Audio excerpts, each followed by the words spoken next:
কত মানুষ রমজান পায় আল্লাহর ওলি হয়ে গেল, আমি বুঝি হইতে পারলাম না। কত মানুষ যেন জান্নাতি হয়ে গেল, আমি বুঝি জাহান্নামী রয়ে গেলাম। কত মানুষ গুনাহ ক্ষমা করায় ফেলাইছে, আমার গুনাহ তো একটাও গেল না বুঝি। কারণ আল্লাহ এত গুনাহ করছি, আপনাকে যেভাবে ডাকা দরকার ডাকতে পারি নাই, যেভাবে নামাজের সিজদাটা দেওয়া দরকার ছিল সেভাবে সিজদা দিতে পারি নাই। ওগো আল্লাহ, যেভাবে তেলাওয়াত করা দরকার ছিল পারি নাই। আমার সময় চলে যায়, আমি এই 2 দিনে আর কি বা করতে পারবো। আল্লাহ, আপনার নেককার বান্দাদের সঙ্গে আমাদের শামিল করে নেন আল্লাহ। ওগো আল্লাহ, রমজানের পরে আমাকে আর আপনি জাহান্নামের কাতারের মানুষদের সঙ্গে শামিল করিয়েন না। আমাকে একটা আলাদা মানুষ বানায় দেন, জিকিরের স্বাদ জিহ্বায় লাগায় দেন, নামাজ ইবাদত নেক কাজের স্বাদ অন্তরে বসায় দেন। আমি আর গালি দেব না, তওবা করো রে ভাই, তওবা করো, মনটাকে নরম বানাও। জাহান্নামের আযাব সহ্য করতে পারবা কিনা আগে বুঝে শুনে গুনার দিকে পা বাড়াও। ওরে আল্লাহর গোলাম, আর জান্নাত শান্তির বালাখানা, দুনিয়ার যত শান্তি, যত সুখ, যত আরাম সব যদি এক জায়গায় করা হয়, জান্নাতের এক জাররা শান্তির সমান হবে না। হে রোজাদার ভাই, ওই জান্নাত পাওয়ার জন্যই তো রোজা রাখলাম, তারাবি পড়লাম।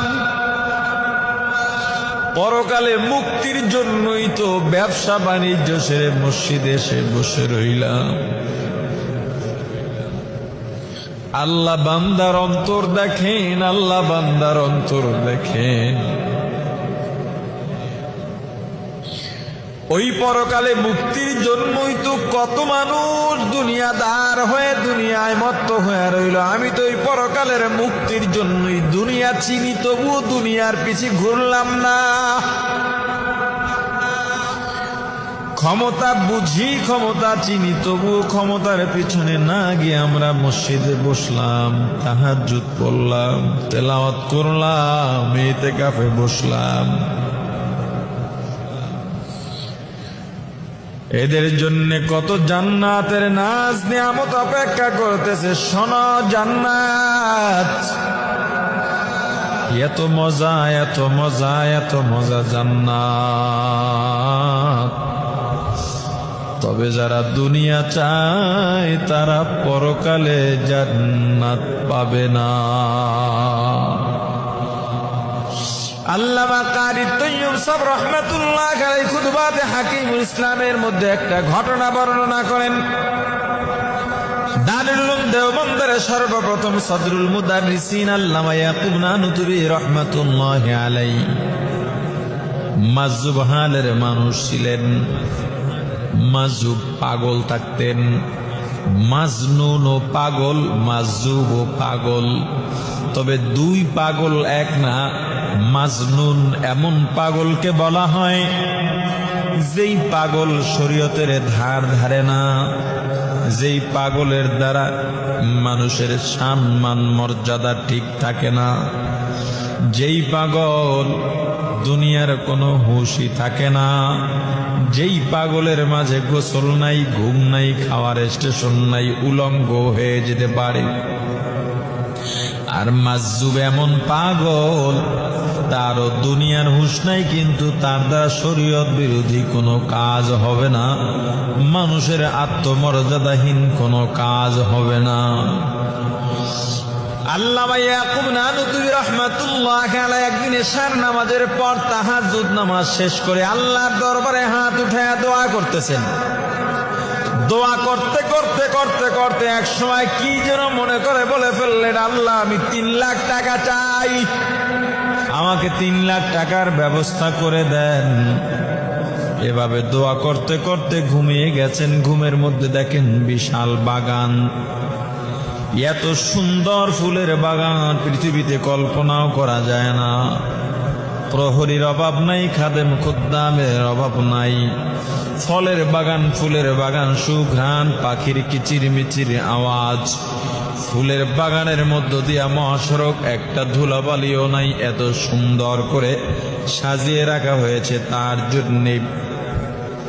ওই মহাসড়ক দিয়া সামনে আগান যাইতে যাইতে দেখেন অট্টালিকা। এই অট্টালিকার কোথায় শুরু কোথায় শেষ তাও জানা নাই। এত সুন্দর কারুকাজ, এত সুন্দর কাজ করা। পৃথিবীর সমস্ত রাজমিস্ত্রি এক জায়গায় করা হলেও এমন অট্টালিকা গড়া সম্ভব নয়। শাহী গেটের সামনে গিয়া দাঁড়ালেন, মূল গেটের সামনে গিয়া দাঁড়ালেন। এত সুন্দর বাড়ির মধ্যে, অট্টালিকার মধ্যে, শাহী গেটে, মূল গেটে প্রবেশদ্বারে একটা ইট নাই। দেখতে অসুন্দর লাগে। আপনার গায়ে ধবধবে সাদা কাপড়ের পাঞ্জাবি পরা, জুব্বা পরা, বুকের মাঝখান থেকে যদি একটু কালো রং অথবা আলকাতরা লাগানো থাকে দেখতে ভালো লাগবে নি।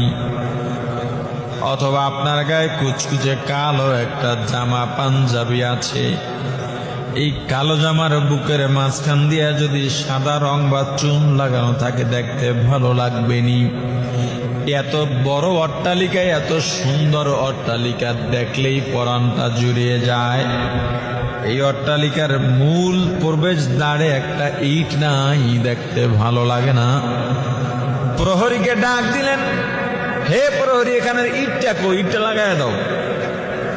প্রহরী ডাক দেয়া বললে, এই বাড়ির মালিক, এই বাগানের মালিক ইয়াকুব নানুতুবি, উনি আজকে আল্লাহর কাছে 3 লাখ টাকা চাইছিলেন। যারা আল্লাহর কাছে দুনিয়া চায়, আল্লাহ এই বাড়ি খুইলা খুইলা দুনিয়া দিয়া দেন।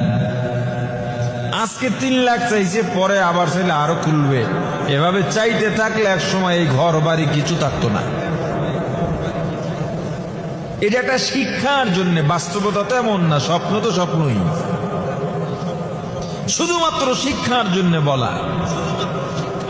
আল্লামা ইয়াকুব নানুতুবি রাহমাতুল্লাহ আলাইহির ঘুম ভেঙে গেল। এবার আল্লাহর দরবারে রোনাজারি করতেছেন, আবার ওযু করে নামাজে দাঁড়ায় শুধু কান্না আর কান্না। আল্লাহর ওলিরা নামাজের দাঁড়াইলে কাঁদতে কাঁদতে বেহুশ হয়ে যাইতেন। আমার রাসূল নামাজে দাঁড়াইতেন, এত লম্বা কেরাত পড়তেন, পা মোবারক ফুইলা যাইত, 2 চোখের পানিতে বুকটা ভিজে যাইত, বুকটা ভেসে যাইত চোখের পানিতে। ইমামুল আযম আবু হানিফা রাহমাতুল্লাহ আলাইহি একদিন তাহাজ্জুদ নামাজে দাঁড়ায়া সূরা ইয়াসিন তেলাওয়াত করতেছেন। তেলাওয়াত করতে করতে করতে করতে করতে করতে এক আয়াতে গিয়ে থেমে গেলেন। ওয়ামতাজুল ইয়াউমা আইয়ুহাল মুজরিমুন।